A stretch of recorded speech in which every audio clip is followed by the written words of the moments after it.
మన 19వ తారీఖు నాడు మనకి అమలాపురం టౌన్ పోలీస్ స్టేషన్లో ఒక attempt murder coupled with SC ST case register చేయడం జరిగింది.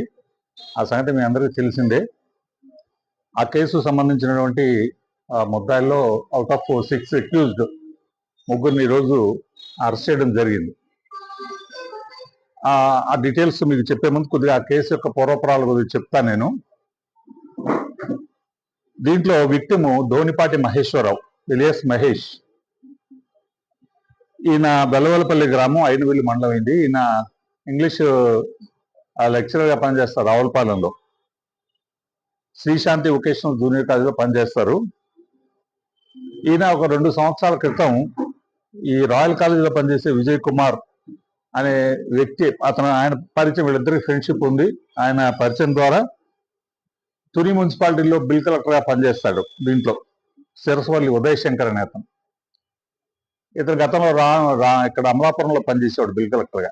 ఆ సమయంలో ఇక్కడ జాబ్స్ ఇప్పిస్తామని చెప్పి అన్నప్పుడు ఆయనకి డబ్బులు ఇవ్వడం జరిగింది. తను ఇవ్వలేదు, కానీ తను కంప్యూటర్ వర్క్ ఉందంటే కంప్యూటర్ వర్క్ నాకు రాదు, కంప్యూటర్ నేర్చుకోలేదు కాబట్టి మా తెలిసిన వాళ్ళకి ఉందంటే తెలిసిన వాళ్ళకి సజెస్ట్ చేసినప్పుడు ఒక 2 లక్షలు ఇవ్వటం జరిగింది. సో ఆ డబ్బులు అప్పుడు ఉద్యోగము ఇవ్వలేదు, డబ్బులు వెనక్కి ఇవ్వలేదు అనే విషయం మీద ఈ ముఖ్య ఇతను మన మహేష్, ఇతను రాయల మన విజయ్ కుమార్ని తరచూ కాంటాక్ట్ చేసి మాకు డబ్బులు రావట్లేదు, ఉద్యోగం ఇవ్వట్లేదని అప్పట్లో ఒత్తిడి చేసిన క్రమంలో అది యాక్చువల్గా అతను మీకు డైరెక్ట్గా అతను నెంబర్ ఇస్తాను, ఎవరైతే ఉద్యోగం ఇస్తామని చెప్పారో మున్సిపాలిటీలో పనిచేసే శంకర్ ఉన్నాడు, ఉదయ్ శంకర్, అతనికి నెంబర్ ఇస్తా అని చెప్పి అతనికి నెంబర్ ఇవ్వడం జరిగింది. అప్పట్లో 2 సంవత్సరాల క్రితమే. అప్పుడు ఇతను ఒత్తిడి చేస్తూ ఉండేవాడు, అతనికి ఫోన్ చేసి డైరెక్ట్. అతను తొందరగా దొరికేవాడు కాదు. ఈ ఉదయ్ శంకర్ అనేవాడు చాలా మందికి ఇలాగే ఉద్యోగాలు ఇస్తామని డబ్బులు అప్పు తీసుకుని ఎగ్గొట్టేసి అలా అతను ఒక రకమైన క్రమశిక్షణ రాహిత్యంగా ఉండే వ్యక్తి అవటం వలన అతను దొరికేవాడు కదా ఎవరికీను. అతను ఈ ఒత్తిడి చేసే క్రమంలో ఇటీవల కాలంలో ఒక 3 నెలల క్రితం మనకి కొంతమంది స్థానికులు, ఇక్కడ మన లోకల్గా ఉండేవాళ్ళు, మనకు అమలాపురం పరిసర ప్రాంతాల్లో ఉండేటువంటి ఒక 7 మందికి మాకు ఉద్యోగాలు ఏమైనా ఉంటే పార్ట్ టైం జాబ్స్, అదే ఇన్ ది సెన్స్ ఈ అవుట్ సోర్సింగ్ జాబ్స్ ఉంటాయి కదా కంప్యూటర్స్లో, అక్కడ డేటా ఎంట్రీ ఆపరేటర్స్ అలాగా ఉంటాయి కాబట్టి ఏమన్నా మీకు తెలిసినా ఉంటే ఇప్పించండి అని చెప్పి వీళ్ళు దీంట్లో ఈ A1 ముద్దాయినుడు ఎల్లమిల్లి విజయ రవిశంకర్, విజయ్ అంటారు ఇతను, ఎల్లమిల్లి విజయ్ అని ఇక్కడ స్థానికంగా అంటారు. అతను పూర్తి పేరు ఎల్లమిల్లి విజయ రవిశంకర్, స్థానికుడు. ఇతన్ని వాళ్ళు అడగటం జరిగింది. ఇతను మన రాయల్ కాలేజీ ఎవరైతే ఉన్నారో విజయ్ కుమార్ని, మరి ఏమన్నా మళ్ళీ అంతకుముందు ఏమన్నా జాబ్స్ ఏమన్నా మనకి ఏమన్నా మన వాళ్ళకి ఉన్నాయి, కొంతమందికి ఏమన్నా జాబ్స్ ఏమన్నా వచ్చే అవకాశం ఉందని అడిగినప్పుడు నాకు ఎవరో గతంలో ఒకసారి ఇతను పరిచయం, ఒకసారి మన ఫోన్ ద్వారా టచ్లో ఉంటాడు ఒక అతను, ఇతను ఉదయ్ శంకరు.